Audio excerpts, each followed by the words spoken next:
versos 19 em diante. De todo coração adoro a Ti, Senhor, com tudo que sou. Me achego a Ti, pois Tu, Jesus, és exaltado em santidade, pois Tu, Jesus, és exaltado em santidade. De todo coração adoro a Ti, Senhor, com tudo que sou. Adoro a Ti, pois Tu, Jesus, és exaltado em santidade, pois Tu, Jesus, és exaltado em santidade. Em Tua presença quero estar, Tua beleza contemplar.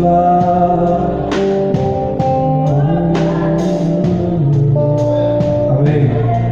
A igreja brasileira, irmãos, precisa aprender a adorar. Estamos fazendo de qualquer jeito. Precisamos aprender a adorar. A igreja brasileira está confundindo boa música com adoração. Boa música não é adoração. Adoração é falar dos olhos dele, dos cabelos, dos pés, da mão, da santidade, da bondade. Vocês viram como é que começa o Evangelho? No princípio era o Verbo estava com Deus, e o Verbo era Deus, estava com Deus no princípio, e tudo foi feito por Ele, e sem Ele nada do que foi feito se fez. Nele está, tudo é Ele, não tem nada de nós, irmãos. Não há nada sobre nós, tudo é Ele. Glória a Deus.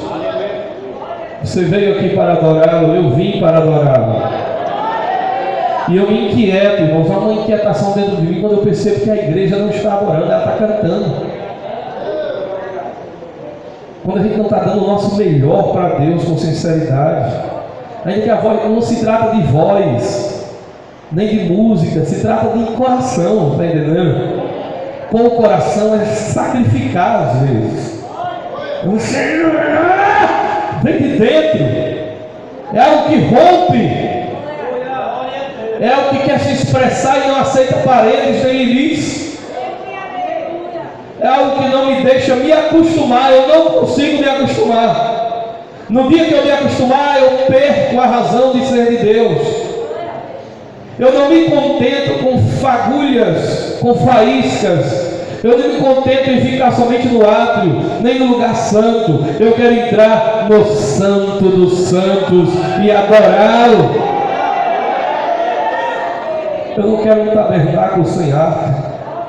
Que adianta ter o tabernáculo se a arca não está lá? Que adianta estar aqui hoje de manhã se a presença de Deus não veio aqui sobre quase ninguém aqui ainda? E se o Espírito de Deus saísse daqui agora, nós iríamos continuar cantando e louvando como se nada tivesse acontecido. E nós não podemos aceitar isso. Quem uma vez pisou no Santo dos Santos, experimentou a luz verdadeira que ilumina o homem, não se contentará em nenhum ajuntamento sem antes receber o toque divinal dessa presença. Nem todos sabem do que eu estou falando, mas eu estou falando porque eu sei do que eu estou falando.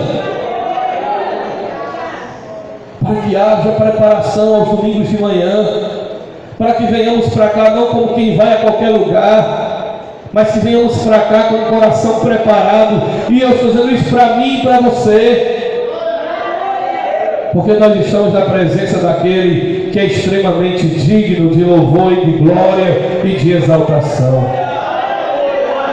Meu maior prazer é estar em tua presença, prostrado aos teus pés, te adorar, Jesus, Senhor da minha vida.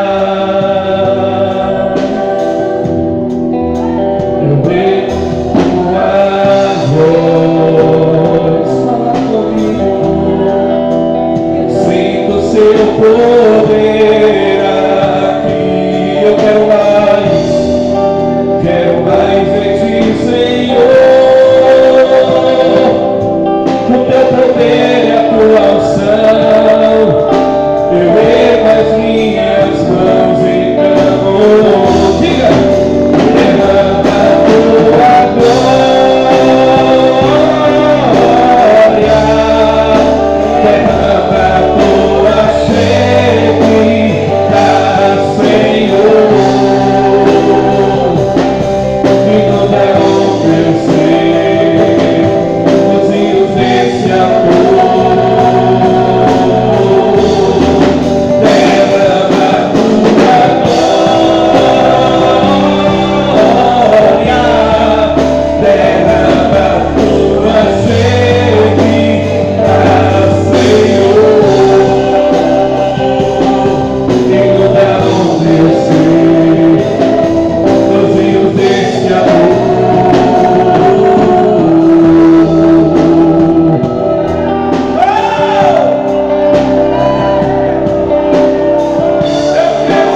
sacrifício, irmão.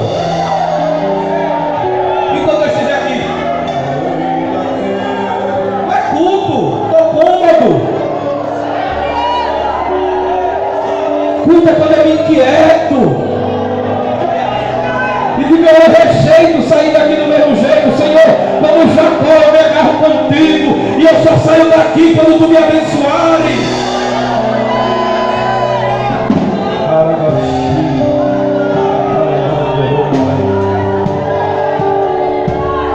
Oh, Ele vive. Ele é o Deus vivo. Ele é Deus dos vivos. E no Salmo 29 diz: tudo no seu templo diz glória. E no Salmo 81, pode ler na sua Bíblia se quiser, versículo 10, está escrito: abre a tua boca e eu te encherei.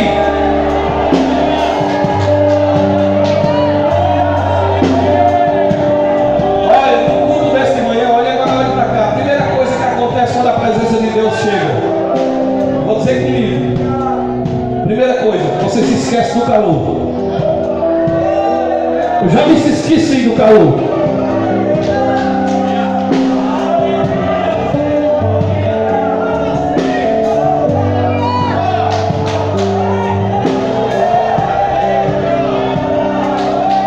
Agora pegue sua espada, a Bíblia. Segure aí a espada de 2 gumes aí, o martelo de Deus, a pá que limpa a eira. João 19, oh glória. Graças a Deus, irmãos. Isso é uma exortação a mim, a todos nós. Não é só quem canta, quem prega, quem está no grupo. É a igreja toda.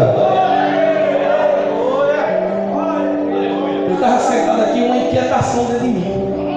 Agora você não tem ideia do que é a inquietação de que Deus gera, não. Não é inquietação perturbadora. É como se tivesse uma coisa dentro de mim querendo sair. E saiu já. Ai de mim se eu falasse, eu morria. Precisamos nos dias de hoje de muito discernimento, irmãos, nos cultos. Nós não podemos sair como entramos. Estamos aqui no lugar de adoração. João capítulo de número 20, versículo 19. Chegada, pois, a tarde daquele dia, o primeiro da semana, e cerradas as portas onde os discípulos, com medo dos judeus, se tinham ajuntado, chegou Jesus e pôs-se no meio deles e disse: paz seja convosco. E dizendo isso, mostrou-lhes as mãos e o lado, de sorte que os discípulos se alegraram vendo o Senhor. E disse-lhe, pois, Jesus outra vez: paz seja convosco. Assim como o Pai me enviou, também eu envio a vós. E havendo dito isso, assopou sobre eles e disse-lhes: recebei o Espírito Santo. Pai, fala conosco nesta manhã. É o que nós te pedimos e já te agradecemos em nome de Jesus. E todos dizem amém. Podeis sentar.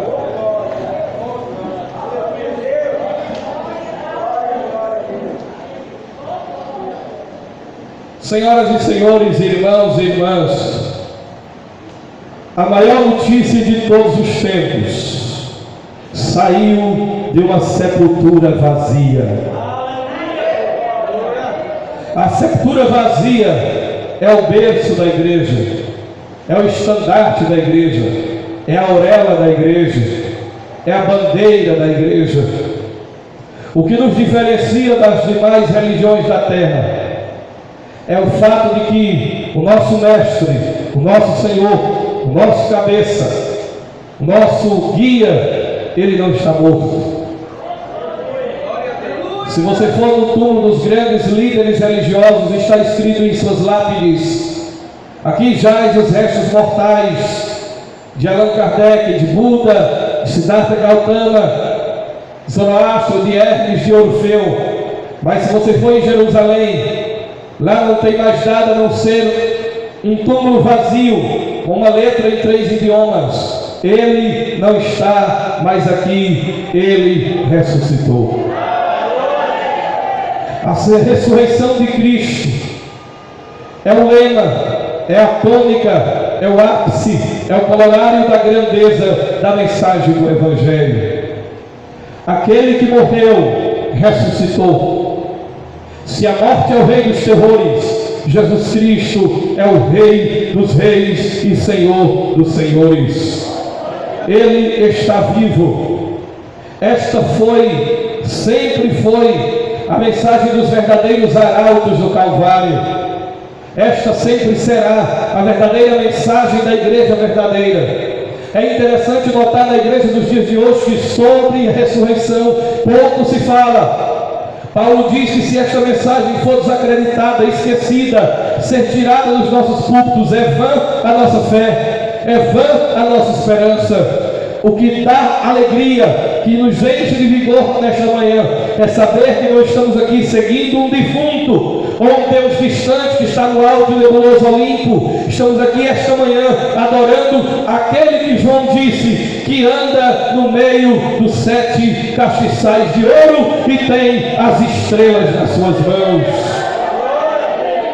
Quando se percebe sobre a ressurreição de Jesus, se percebe que esta é a mensagem que está inserida principal na boca dos apóstolos. Quando Judas trai o Senhor e que Jesus é assunto aos céus e vai se escolher o sucessor no lugar de Judas Iscariotes, eles dizem: devemos escolher alguém que tenha visto Jesus ressuscitado, que tenha testificado de que Ele está vivo. Perceba que a ressurreição é tão importante que não poderia se escolher o sucessor de Judas se fosse alguém que ainda que tivesse visto Jesus aqui, mas se não tivesse visto Ele ressuscitado, não deveria ser escolhido para ser apóstolo. Tinha que, para ser apóstolo, ver o Senhor ressuscitado. Quando você vê no dia de Pentecostes que o Espírito Santo desce sobre a igreja, que a glória de Deus se manifesta de maneira visível, o sermão de Pedro é exatamente a ressurreição de Jesus. Jesus o Nazareno, varão aprovado em milagres, em obras diante de Deus e dos homens, visto que era impossível que a morte o retesse, que as ânsias de morte o segurasse. Pois bem, esse Jesus que vocês rejeitaram, Deus o ressuscitou dos mortos, fazendo Senhor e Cristo. E os homens caíram no chão e disseram: varões e irmãos, o que faremos para sermos salvos? E eles disseram: se arrependam para que sejam cancelados os vossos pecados e creiam no Evangelho, para que venha sobre vós tempos de refrigério. A mensagem central do apóstolo Paulo é: Ele ressuscitou, Ele está vivo, a sepultura de Jesus está vazia. Aquele que foi rejeitado, traído, cuspido, espancado, vilipendiado, ultrajado, rejeitado, negado, maltratado, jogado numa sepultura erma, fria, opaca e vazia, está agora assentado à destra de Deus e andando no meio da igreja, operando no meio dos seus, porque Jesus Cristo está vivo. Muitos tentaram ao longo dos séculos negar a mensagem de que Jesus está vivo. Os que rejeitam a ressurreição de Jesus, eles dizem o seguinte: um dos primeiros engodos é: as mulheres erraram o túmulo. Os ateus ou atores, o cientificismo humanista diz o seguinte: não, Jesus não ressuscitou. As mulheres erraram o túmulo. E eles tentam defender o ateísmo deles sem conhecer as Escrituras. Porque a Bíblia diz que Jesus não foi enterrado em um cemitério. Jesus morreu e foi enterrado num túmulo particular de um senador de Jerusalém chamado José de Arimateia. Se ele tivesse sido enterrado em um cemitério, poderia até se justificar que as mulheres erraram o túmulo, mas ele não foi enterrado em cemitério, ele foi enterrado fora da cidade, num túmulo de um rico, para que se cumprisse Isaías 53, entre os ricos esteve na sua morte. Ele foi jogado numa sepultura fora da cidade. Portanto, era impossível as mulheres errarem o túmulo, porque naquele lugar só tinha um túmulo, e era o túmulo do teu Senhor, do teu Rei, do teu Mestre, do teu dono, do teu guia, do teu protetor, do teu Salvador, Jesus de Nazaré. A segunda coisa que estes ateus dizem é que Jesus na verdade não morreu. Ele ficou em estado de catalepsia, um estado em que parece que tudo para, os órgãos param, não se dá para perceber pulso nem batido do coração. Mas irmãos, isso é simplesmente impossível, porque como é que ele iria suportar uma lança do soldado que o cravou? E a guarda romana testifica disso, que a lança foi cravada, que explodiu seu coração. Como é que alguém pode ficar em estado de catalepsia? Que na verdade Jesus não morreu, e se morreu e era estado de catalepsia, como é que ele consegue tirar uma pedra, visto que estava ferido, chagado, maltratado, escorraçado de vara e chicote? Como é que ele iria remover uma pedra que sobre ela estava o selo romano e pesava 1,5 toneladas, e ele moribundo, caído, fraco? Como é que ele iria conseguir remover esta pedra? Aí eles dizem: não, vieram seus discípulos de noite e roubaram o corpo. Meus irmãos, se isso fosse verdade, toda aquela guarda romana que estava vigiando a sepultura deveria ser morta imediatamente. Ali estava a guarda romana, das mais bem preparadas, guardando e vigiando o túmulo de Jesus. E eles disseram, os discípulos vieram. Meus irmãos, olha quem é os discípulos. Um Pedro que nega Jesus 3 vezes. Um Marcos que sai correndo nu, estava envolto de um lençol, e quando vieram a guarda do Pretoriana, eles correram. Um João que é medrosão e saiu correndo. Como é que esses homens que estão trancados dentro de uma casa com medo que Jesus morreu, vão ter coragem de enfrentar a guarda romana? E outra, como é que eles tiraram a guarda romana? Vocês perderam para eles? Eles disseram: não, nós estávamos dormindo. Fica cada vez mais ridículo, porque se alguém entrar lá em casa para roubar e eu estiver dormindo e eu acordar de manhã e chegar no delegado e dizer: olha, o fulano de tal entrou lá em casa e roubou, e você não fez nada. Não, eu estava dormindo. Se você estava dormindo, como é que você sabe que foi fulano de tal? Ridículo. Ridículo.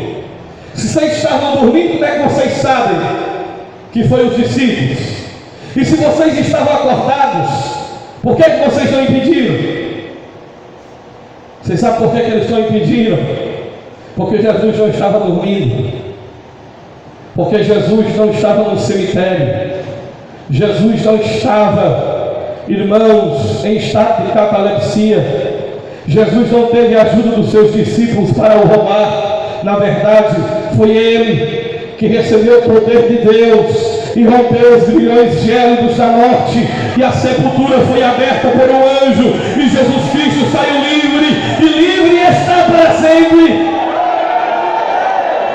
Mas Jesus, se ele ressuscitou, isso não é um fato que se deva dar uma grande nota, visto que no Antigo Testamento, pastor, pessoas ressuscitaram, pessoas foram trazidas de volta da morte. Como é que Jesus é a primícia dos que dormem?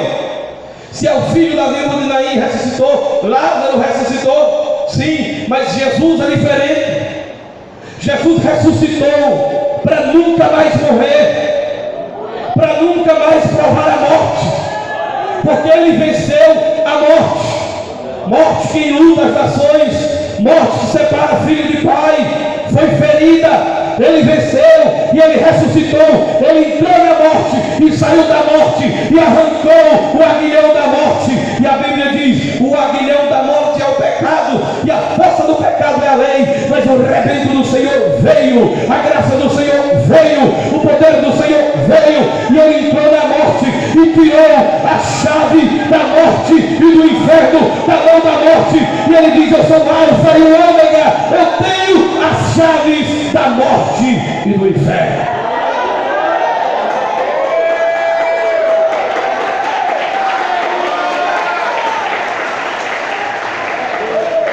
Esse é o Evangelho. Se tu fica indiferente a isso, duvide, tu não nasceu de novo.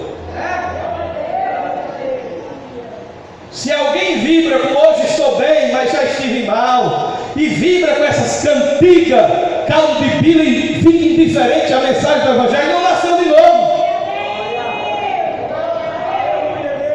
Não nasceu de novo, porque essa é a nossa esperança. Isso é loucura, mas para nós é o poder de Deus. Ele está vivo. As mulheres vêm ao túmulo. Quando elas chegam lá, tem um anjo com a aparência de um menino, como um relâmpago sentado em cima da pedra, porque procuram o vivente entre os mortos. Ele não está mais aqui, ele já ressuscitou.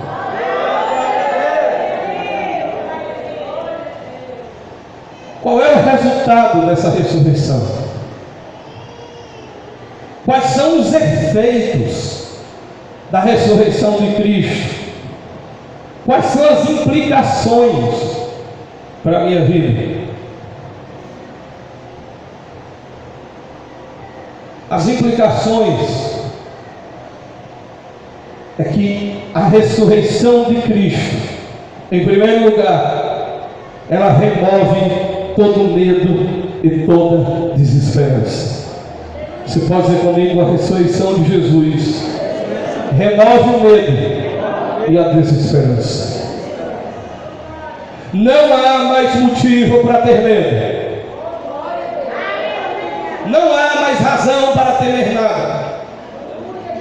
Não há razão mais para preocupações com coisas daqui. A morte morreu. Não há mais por que temer, se assombrar. A morte é defunta. A morte ainda está por aí, apenas como um transporte que Jesus permitiu ela trabalhar por enquanto, só para levar os seus servos ao paraíso. Mas quanto à sentença de fato perder a alma do salvo, ela não existe mais. E aí vem o bom humor de Deus. Porque me diga ao longo dos séculos e da história um lugar que represente mais medo, lágrima, dor, sofrimento, pavor, pasmo do que sepultura. Me diga um lugar onde pessoas tenham chorado mais do que sepultura. Me diga algum lugar em que as pessoas tenham olhado e tenham sentido mais medo do que uma coisa chamada sepultura. Tem gente vendendo casa barato, porque quando levanta de manhã está de frente com o cemitério e não quer ficar olhando para a sepultura. Quem é que entra no cemitério e quando sai de lá não vai lavar as mãos? Quem é que quando às vezes vê uma sepultura, uma cruz no meio da estrada, não se benze? Porque aquele lugar dá osso, dá medo, dá pavor.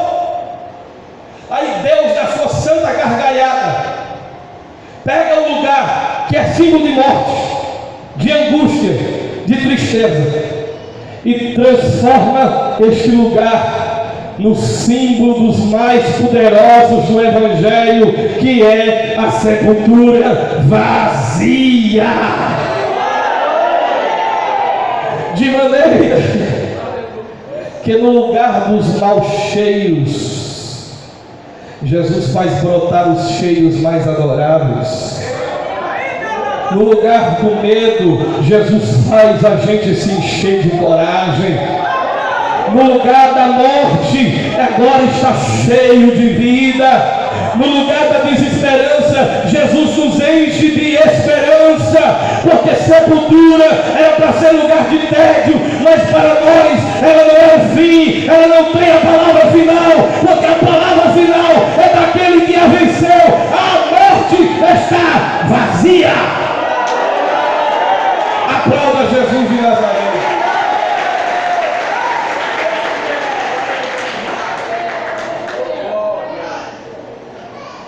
Maria veio, perfume de defunto, especiarias para perfumar o defunto, mas ele não está mais na sepultura vazia. Olha para o seu irmão e diga: você não vai mais encontrá-lo no lugar dos mortos. Diga: ele não está na sepultura, ele não está mais no lugar dos mortos. Se você for procurar nos sermões mortos cheios de teologias, ele não está lá. Ele não está nos sermões mortos, ele não está nas canções mortas, ele não está nos cultos mortos e vazios. Não, ele não está nessas cantarolagens vazias. Você quer encontrá-lo, não vá mais à sepultura, porque agora lá encheu-se de flores. Você quer encontrá-lo, venha nos lugares onde de fato o evangelho é pregado, não apenas na letra, mas na paixão, no coração, nas lágrimas, no fervor, porque nós estamos adorando alguém que está vivo. E eu não posso falar como um educado frio e vazio a respeito de uma coisa tão estrondosa como essa.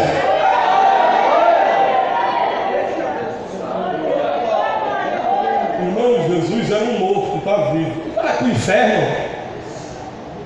Com uma coisa estrondosa como essa, ele viveu, ele está vivo. Como é que eu vou falar disso sem paixão?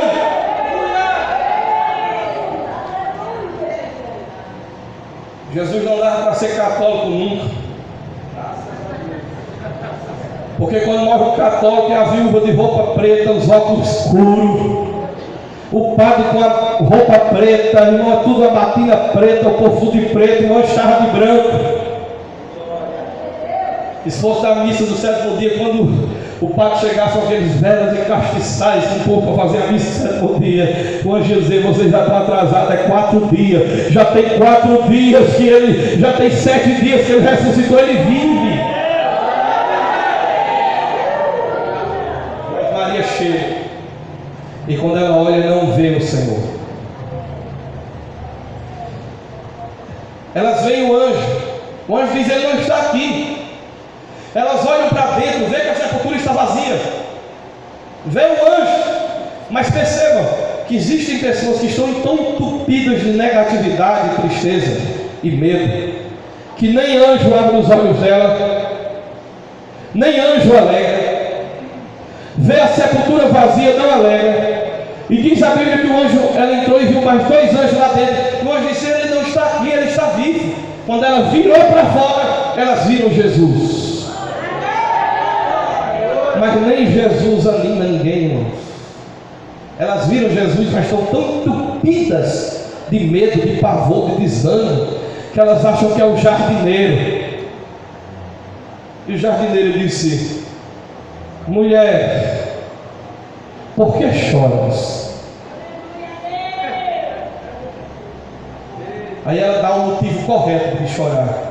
Tem gente que chora porque levaram o namorado, porque a esposa brigou, e chora porque... Não chora por essas besteiras não. Por que choras?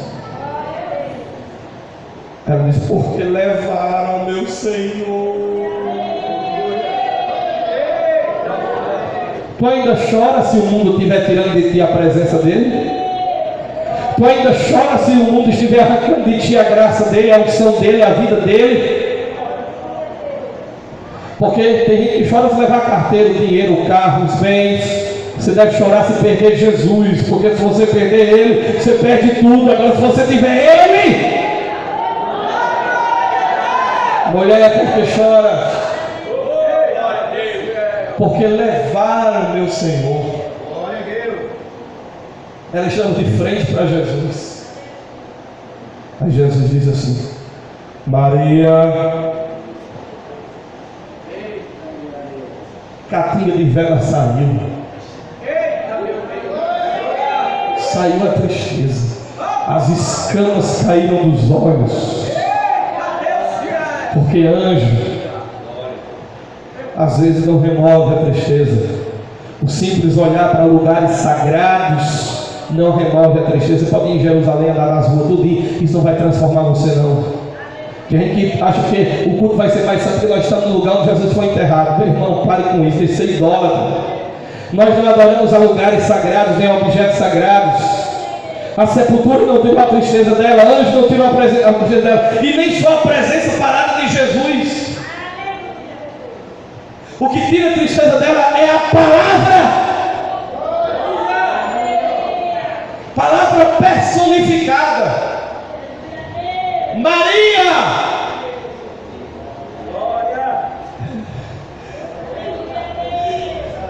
Rabi!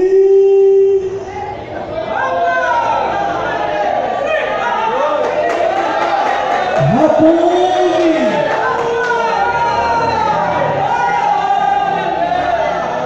Abre a boca e dá glória, irmão. Quer adorar? Dá glória. Rabi! Rabone! Rabone! Aí correu para agarrar. Aí não me toques. Se você ficar pensando nessa cena, é um domingo assim de manhã. Eu ainda não subi para o meu Pai, vosso Pai, meu Deus, vosso Deus. Mas vão os discípulos que vão para a Galileia, e lá me vereis. Do choro, uma alegria brota imediatamente. Você pode dizer comigo, do choro, a alegria brota. É por isso que quando morre o incrédulo, a gente se desesperando e grita, mas quando morre o crente, a gente canta: lá verei meu Pai, lá verei minha mãe, lá verei Isaac e Jacó, lá verei Abraão e serei seu irmão, lá verei meu Jesus com as marcas nas mãos.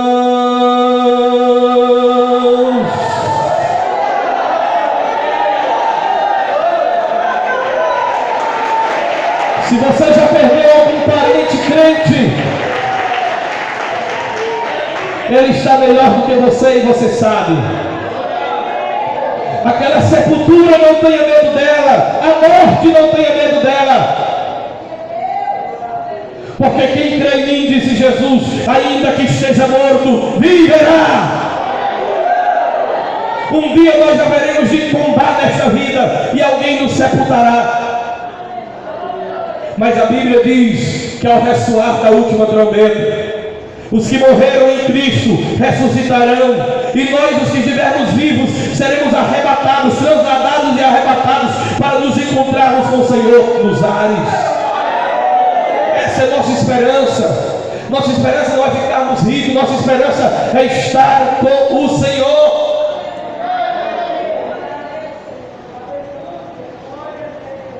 O que é que eu acredito? Primeiro, que não há mais razão para temer. A ressurreição traz isso. Segunda coisa, a ressurreição de Cristo, o segundo efeito dela é que ela nos enche de coragem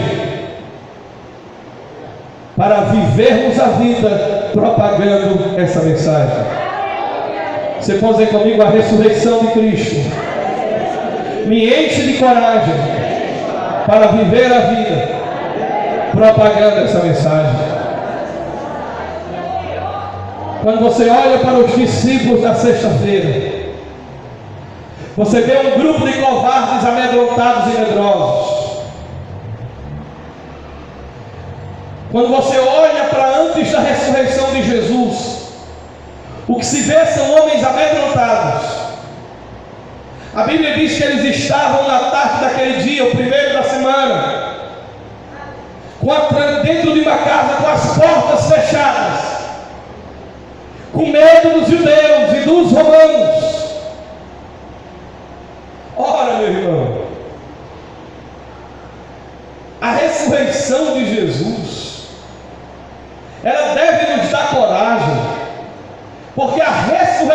é uma prova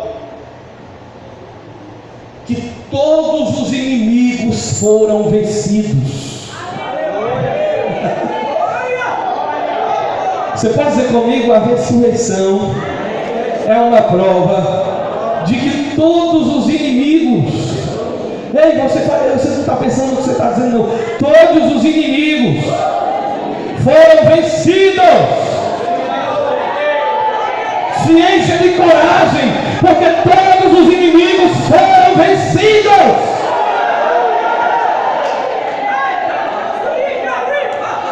A ressurreição é uma prova de que o pecado foi vencido. Satanás e os demônios foram vencidos.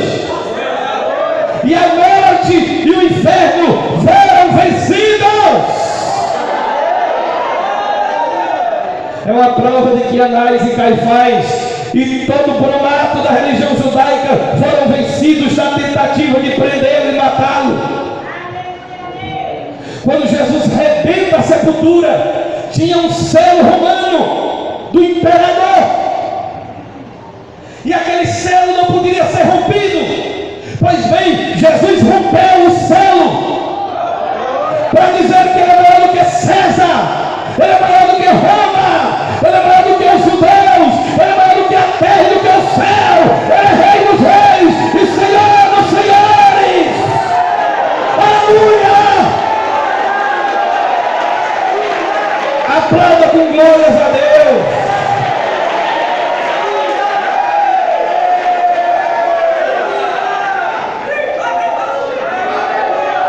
Esse diabo que te tenta já está vencido.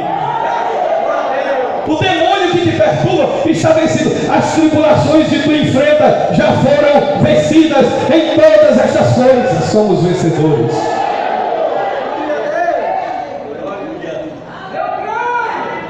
Nem a fome, nem a sede, nem a tribulação, nem a aflição, nem a nudez, nem o presente, nem o porvir, nem a vida, nem a morte, nem os anjos, nem os principados, nem qualquer outra criatura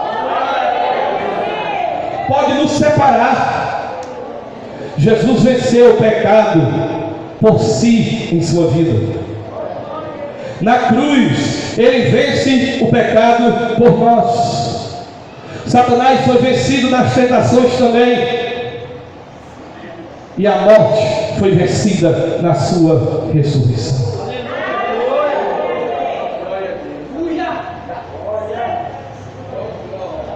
Aleluia. Está consumado. Olha para o seu irmão e diga: ninguém pode mais segurar Jesus. A prova disso é que a pedra, ele rompe. E os discípulos estão trancados dentro da casa com medo. Pedro, tu trancou a porta. Tranquei, André. Já verificou se a fechadura está fechada? Está bem fechadinha. Ninguém entra e ninguém sai. E repete.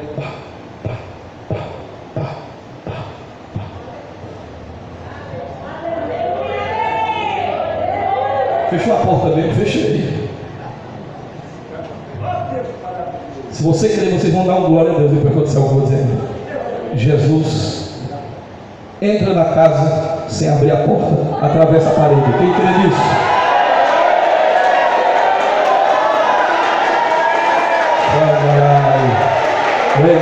Súbia. Glória. Ele atravessa a parede. Sabe o que é que significa? Ninguém mais segura ele. Sabe o que é que significa? Ele entra onde ele quiser. Ele sai e entra onde quer. Prende ele agora, Herodes. Prende ele agora, Pilatos. Os Césares tentaram prendê-lo. Os imperadores tentaram prendê-lo. O ateísmo tentou sepultá-lo e falaram até da sua morte. Mas hoje no Brasil são mais de 600 mil pessoas por ano só do catolicismo que abandonam a idolatria, o culto às imagens e se rendem a Jesus Cristo de Nazaré. Só o catolicismo são 600 mil pessoas.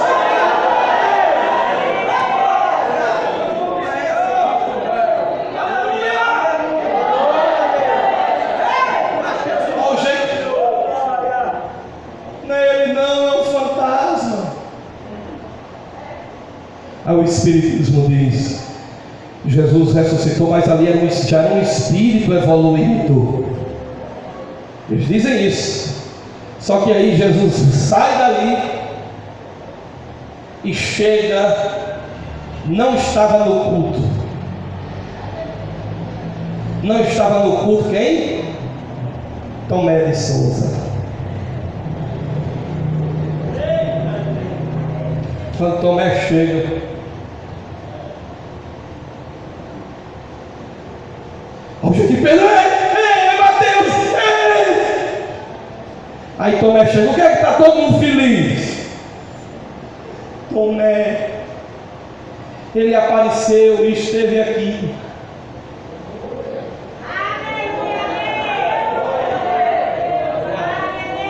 Tomé diz: creio nada.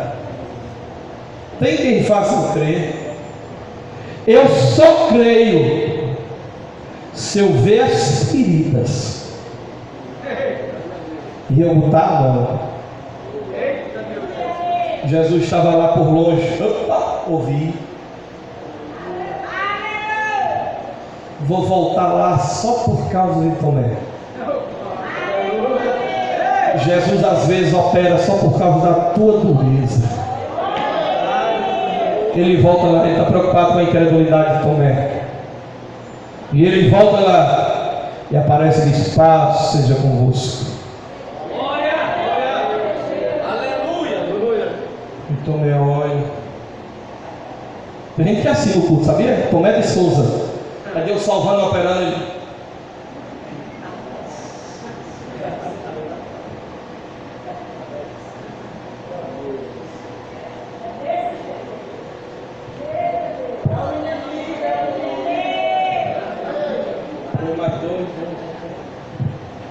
Não tem problema não, Jesus. Já entendi, Tomé. Veja, Tomé. Um espírito, tu está pensando que eu sou um espírito? Um espírito não tem carne, nem sangue. Põe a mão, Tomé. Tomé chegou perto dele e botou a mão na ferida.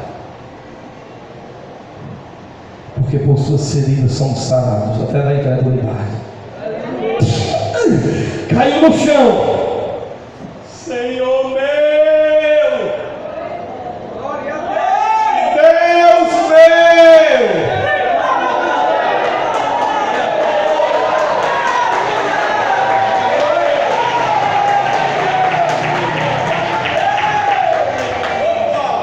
Se fosse um culto na outra igreja, alguém cair no chão na hora do culto, vou dizer: isso é um esquizofrênico, pare com isso, levanta esse doido.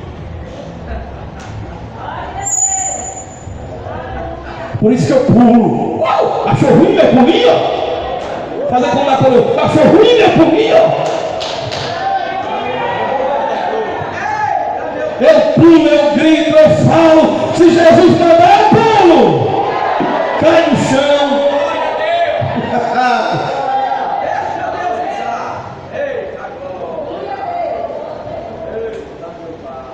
Aí Tomé, não seja incrédulo, mas seja,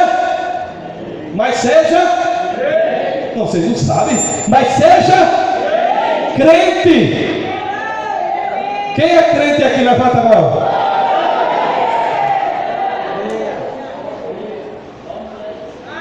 Mais bem-aventurado são aqueles que não viram. São aqueles que não viram, mas crê. Quem crê?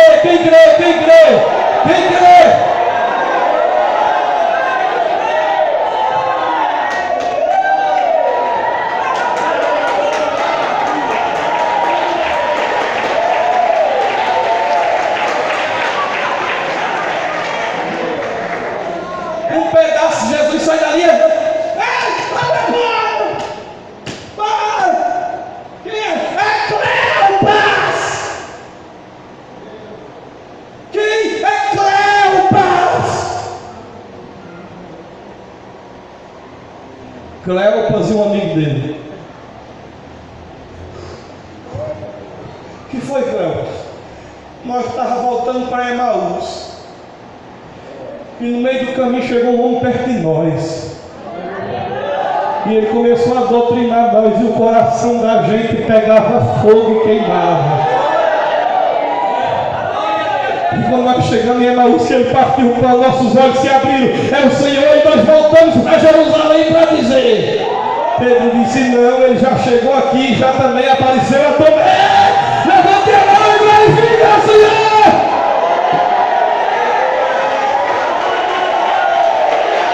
Não é possível que você não tenha coragem de pregar no ônibus, no trabalho, no coletivo, na padaria, na rua. Pregue, pregue!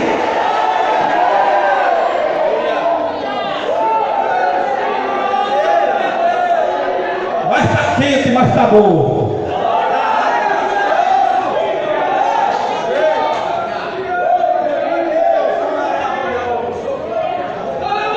Aí ele disse: recebam o Espírito Santo. Aí fez assim.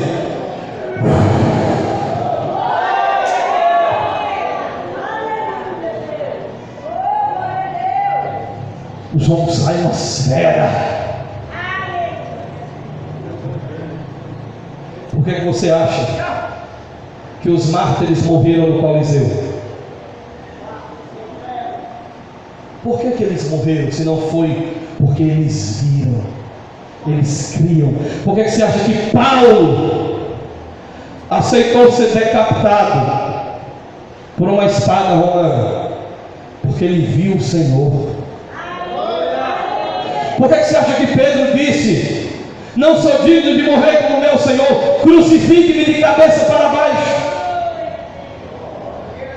Se a ressurreição, por favor, querido, viu? Silêncio. Silêncio. Porque Pedro foi, porque ele viu. O que motiva, irmãos, esses homens morrerem? Se a ressurreição fosse um engodo, uma mentira, por que esses homens morreriam por isso? Paulo, no caminho de Damasco, quando ele cai, ele diz: quem é, Senhor? Foi um susto para ele, quando a voz disse: eu sou Jesus. Paulo disse: poxa, eu pensava que ele estava morto. Me disseram que tinham roubado o corpo. Ele está vivo mesmo. E quando você olha para a vida de Paulo, olha a coragem de Paulo. Ele chega diante de reis e a mensagem dele é ressurreição. Ele vai para o Areópago em Atenas, e a Bíblia diz que ele pregava o Evangelho de Deus a respeito da ressurreição dos mortos. E o povo dizia: quem é esse tagarela que nos fala a respeito de assuntos estranhos, falando de que os mortos ressuscitam? Interessante que a palavra tagarela ali no grego é uma palavra de aquele que apanha sementes.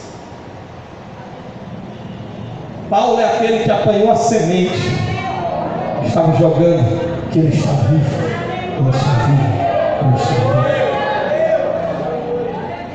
Escorraçado com vara e derme, açoitado e preso em Filipos, escorraçado com vara em Tessalônica, acusado de motim e de ser confuseiro em Éfeso, em voragens do mar, em naufrágios, em perigos, no meio de feras, entre falsos irmãos, maltratado de todas as formas. O que é que motiva esses homens às suas coragens, senão Jesus está vivo? A Bíblia diz que pegaram os discípulos e açoitaram-os, bateram neles e disseram: olha, nunca mais falem nesse nome e nem preguem sobre ele a respeito de ressurreição. E eles saíam se regozijando, se achando dignos e felizes de serem dignos, achados de sofrer afrontas por amor ao nome de Jesus. A igreja não pode se perder entre o cenáculo e o Pentecostes. Ela precisa voltar a viver amanhã da ressurreição. Em último lugar, sabe por que a ressurreição é maravilhosa? Porque em primeiro ela tira o medo e o desespero. Segundo, ela nos dá coragem para propagar esta mensagem. E em terceiro, ela nos dá esperança eterna. Sabe o que aquilo significa? Olhe para cá, eu estou terminando. Que você vai viver para sempre. Você crê nisso, amém? Você vai viver para sempre. Não ameis o mundo, nem o que no mundo há. Tudo que há no mundo, a concupiscência da carne, a concupiscência dos olhos e a soberba da vida, é do mundo. E o mundo passa com suas concupiscências, mas o que faz a vontade do Senhor permanecerá para sempre. O que adianta ganhar o mundo inteiro e perder a sua alma? Ou o que dará o homem em troca de sua alma? Mas se com ele sofrermos, com ele seremos glorificados. Paulo disse: eu já estou crucificado com Cristo. O que Paulo estava dizendo é: nem a morte nem a vida, nada pode nos separar do amor de Deus. Igreja, olhe para cá. Os crentes precisam voltar a acender essa chama, a vida eterna. A vida eterna é uma realidade proposta por Jesus. Eis que eu lhes dou a vida eterna. A vida estava nele e a vida é a luz dos homens. A vida venceu a morte. É por isso que você vê, por exemplo, acho que John Wesley estava morrendo, ou foi Lutero, e ele agonizando. Aí perguntaram: Lutero, ou foi Wesley, eu não me lembro, mas disseram assim: você quer dizer alguma coisa? Aí ele morrendo: o melhor está por vir.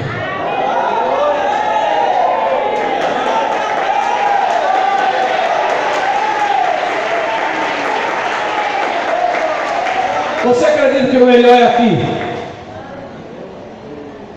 Jesus disse: quem negar a sua vida de prazeres aqui, achará.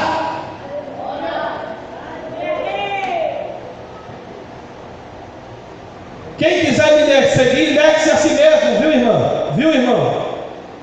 Negue seu egocentrismo, seu eu, seu orgulho, sua prepotência, sua arrogância, a sua dureza de coração.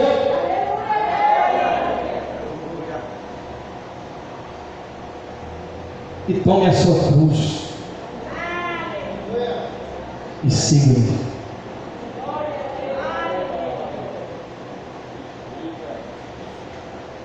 Porque quem perder a sua vida por amor a mim, achará. O Dwight Lima Moody, o homem que ganhou 1 milhão de almas, estava morrendo. Aí os irmãos começaram: Senhor, restaura a saúde do Moody. Senhor, restaura o seu servo, precisa pregar a palavra. Aí Moody olhou, disse: parem,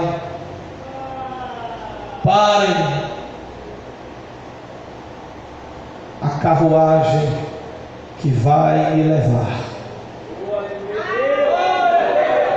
A carruagem que vai me levar já chegou. médico brilhante, Mark Lloyd Jones, pregador, inglês, morrendo. O povo começou a orar por ele. Ele disse: Pai, não me impeçam da glória, não me detenham da glória, vocês querem me impedir da glória. Pregador puritano morrendo, disse: olhem para mim em mim mesmo, eu sou dor, eu sou morte, mas olhem para mim em Cristo, vocês estão vendo glória, estão vendo o céu, estão vendo o paraíso. Apóstolo Paulo: combati o bom combate, acabei a carreira, guardei a fé.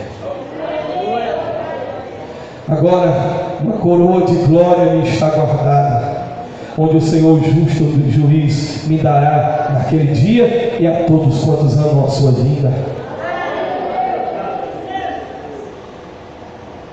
Esperança. Diz o historiador que Paulo foi tirado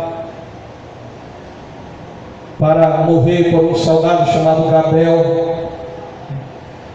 Colocaram sua cabeça numa pedra, num jardim, disseram suas últimas palavras. Ele disse: deixe-me orar. Colocou a cabeça na pedra e fez uma oração em hebraico, e a seguir disse: estou pronto, estou pronto. E o soldado pegou a cabeça, diz a história, a espada que diga, bateu com tanta força na cabeça dele, que a cabeça voou. Diz o historiador que quando a cabeça decapitada bateu no chão, pronunciou 3 vezes: Yeshua, Yeshua, Yeshua.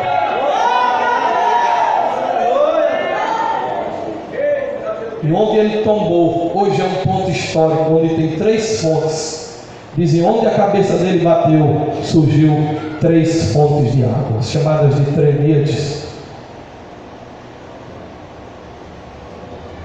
Não tenha medo, se encha de esperança.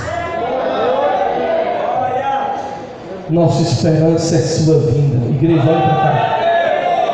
Olhe para cá. Jesus Cristo está voltando. No deserto da Arábia. Escute aqui, olhe para cá, irmão. No deserto da Arábia, choveu hoje, esses dias, num dia, equivalente a 4 anos. Sinais do fim. Os desertos se enchendo de água, os lugares que tinham água se secando, terremotos, pestes, acidentes, tragédias. Jesus está voltando. Não deixe que o diabo tire isso do seu coração. Ei, bata no seu irmão e diga: Jesus vai voltar ainda. Não deixe que o diabo tire isso dentro de você. Fique de pé agora cantando isso com fé. Ele vai voltar. A sepultura de Jesus está vazia. Igreja de Cascavel, a sepultura de Jesus está vazia. A sepultura de Jesus está vazia. A sepultura de Jesus está vazia. A sepultura de Jesus está vazia.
esta noite, essa manhã, se alguém esta manhã quer receber Jesus como Salvador, quer publicamente entregar sua vida a Ele, saia do seu lugar agora e vem aqui. Saia do seu lugar agora e vem aqui que eu quero orar por sua vida. Se tem alguém que nesta manhã deseja aceitar Jesus, vem agora. E eu quero orar por você. E se tem alguém que está afastado, distanciado,